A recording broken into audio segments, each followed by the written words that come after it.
Una din problemele cele mai importante pentru cei ce vor să descifreze mesajul ortodoxiei este că în multe cărți ale Sfinților Părinți apare că sufletul este minte. Și tendința este să credem că este vorba de rațiune, inteligență, de creier. Dar nu poate fi așa nici de cum.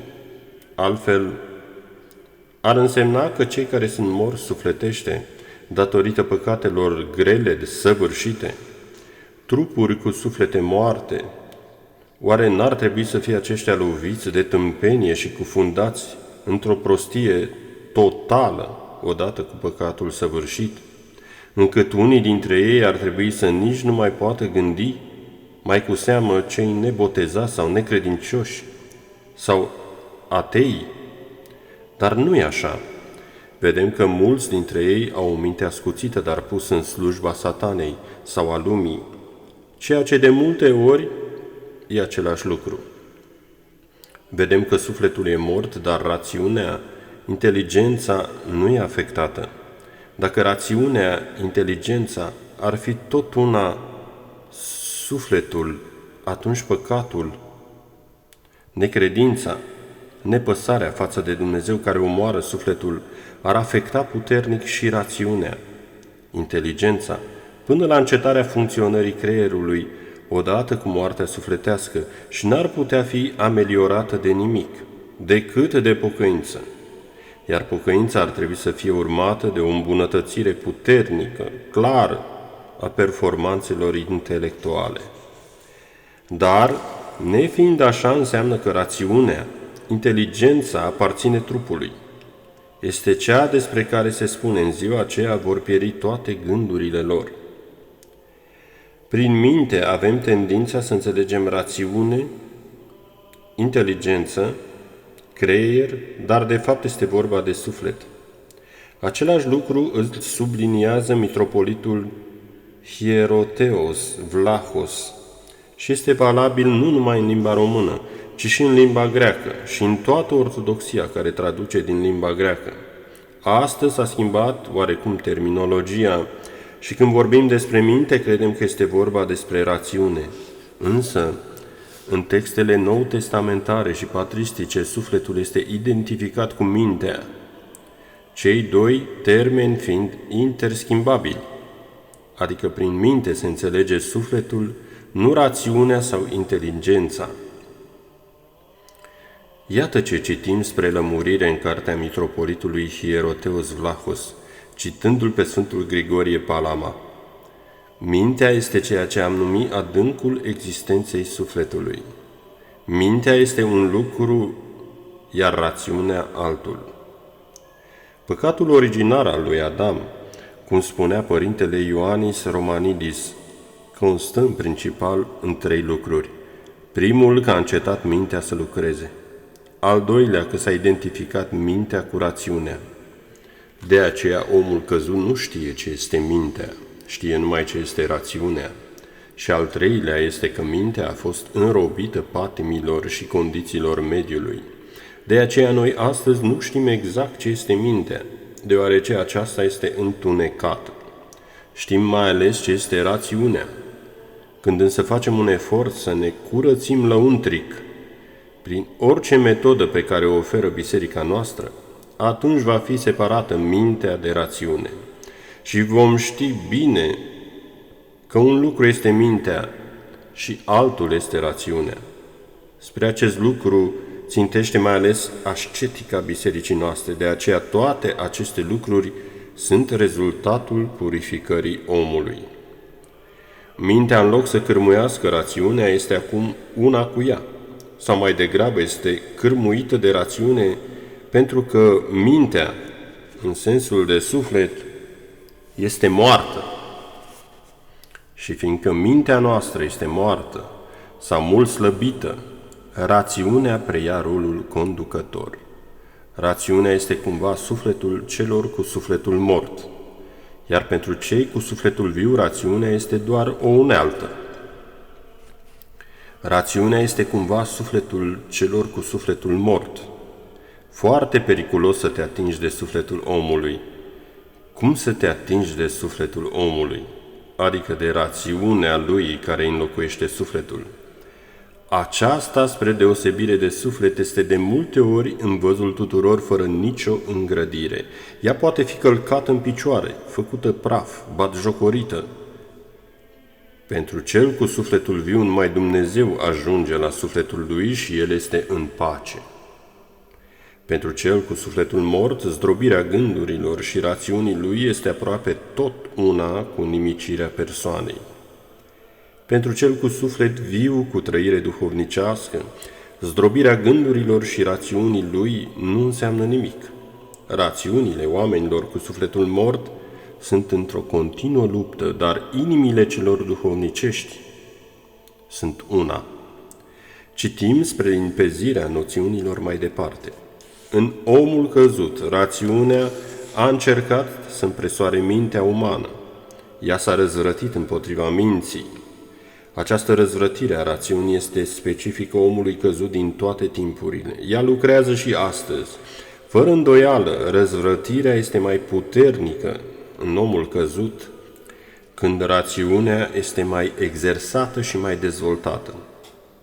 Sfinții părinți aveau o minte luminată, pe când ereticii aveau de obicei mintea întunecată și o rațiune hipertrofiată. Rațiunea este aceea care încearcă să-L întâlnească acum pe Dumnezeu, întrucât mintea nu este în stare să ajungă la părtășia cu El. Nu uităm că prin minte se înțelege sufletul omului. Mitropolitul Hieroteos Vlahos spune, fiind un anatomist al sufletului, Sfântul Grigorie Palama învață că sufletul omului se împarte în minte, închipuire, gândire, părere și simțire. La un capăt este mintea, care este centrul sufletului, iar la celălalt este simțirea legată de simțurile trupești din afară. Între acestea se află închipuirea, părerea și gândirea, care depind de simțire. Deci când cineva dorește să ajungă la Dumnezeu și să dobândească cunoașterea lui Dumnezeu, trebuie să o facă numai prin minte, iar nu prin închipuire, părere și gândire, ele avându-și obârșia în simțire, căci toate celelalte puteri care și-au obârșia în simțire sunt de fapt coji ale minții, care întunecă mintea și o fac moartă.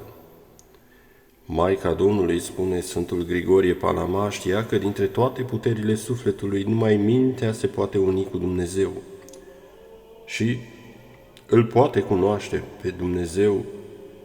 Iată de ce ea și-a omorât celelalte puteri, căutând doar această viață a minții. Astfel că a părăsit lumea, s-a retras dintre oameni iubind viața nevăzută de nimeni. Era desprinsă de legătura cu cele materialnice și a fost chiar ridicată mai presus de îndrăgirea trupului și legătura cu el, unindu-și mintea cu trezvia și dumnezeiasca rugăciune neîncetată, prin întoarcerea lăuntrică spre sine. Slobozită fiind de orice gând, Maica Domnului a ajuns să cunoască o nouă și negrăită cale spre cer, calea liniștirii minții, prin care a ajuns la vederea lui Dumnezeu. După ce și-a încredințat mintea lui Dumnezeu, ca una ce era ascultătoare în toate, s-a unit cu Dumnezeu și a ajuns la vederea Lui și conduce astfel și pe ceilalți spre această vedere. Realitatea acestei noi stări s-a arătat mai întâi în persoana Maicii Domnului. Ceea ce s-a întâmplat cu Maica Domnului se întâmplă și cu fiecare sfânt. Citind scrierile sfinților, apare tradus termenul cheie de minte, care are înțelesuri diferite. Noi înțelegem prin termenul minte, gândire, creier, rațiune, inteligență, dar în multe scrieri termenul se referă la sufletul sau inima omului. Dacă citind scrierile Sfinților Părinți, înțelegem prin minte că este rațiune, inteligență, deși este vorba de suflet, calea spre înțelegerea tainelor ortodoxiei ne este închisă. Scrie mitropolitul Hieroteos Vlahos, omul care se află departe de Dumnezeu, deși mintea există, totuși nu înțelege existența ei, socotește că există numai rațiunea. în timp ce omul duhovnicesc cunoaște foarte bine lucrarea rațiunii și lucrarea minții. Acest lucru îl vedem peste tot în jur. Peste tot se vorbește despre inteligență, rațiune, descoperiri, știință, tehnologie, dar despre suflet nu se vorbește decât foarte puțin. Am putea crede că există numai rațiunea, inteligența, știința și tehnologia. Boala, după Sfinții Părinți, este stagnare, moarte și întunecarea minții. În această stare, mintea omului subfuncționează, este confundată și este identificată cu rațiunea, cu patimile și cu condițiile mediului. Din această anomalie sunt create toate problemele numite psihologice. Întunericul și robia apar atunci când mintea se împrăștie prin simțuri în creație, când este supusă patimilor și mediului și chiar când este confundată cu rațiunea. Acest fapt înseamnă că în această situație foarte delicată, atenția este concentrată în mediu, în ceilalți oameni, dar și în rațiune. Într-o stare de cădere, suntem atenți ce spun ceilalți, ce ne fac, cum ne abordează, adică atenția noastră este atrasă de diferite obiecte și lucruri pe care vrem să le dobândim și să le exploatăm. Există firește și cazul că această atenție, mintea, să fie strâns legată cu rațiunea. O smulgem, adică din lumea din jur, de la persoane și obiecte și o adunăm în rațiune. Ne gândim, cugetăm la ceva și mintea noastră, foarte delicată, atenție, este atentă la mersul gândului. În această situație spunem că mintea, din împrăștierea ei în creație, se concentrează în rațiune și este legată cu aceasta. Dar și acest lucru este o stare de cădere. Prin învățătura ascetică a Bisericii urmărim să smulgem această atenție întâi din împrăștierea ei în creație, care se face prin simțuri, să o eliberăm chiar și de dominația rațiunii și să o conducem în inimă, unde este locul ei adevărat. La omul duhovnicesc, mintea se mișcă conform firii, adică se află în inimă și acolo primește simțământul existenței lui Dumnezeu și dobândește cunoașterea lui Dumnezeu. Aceasta este starea spre care trebuie să tindă toți creștinii.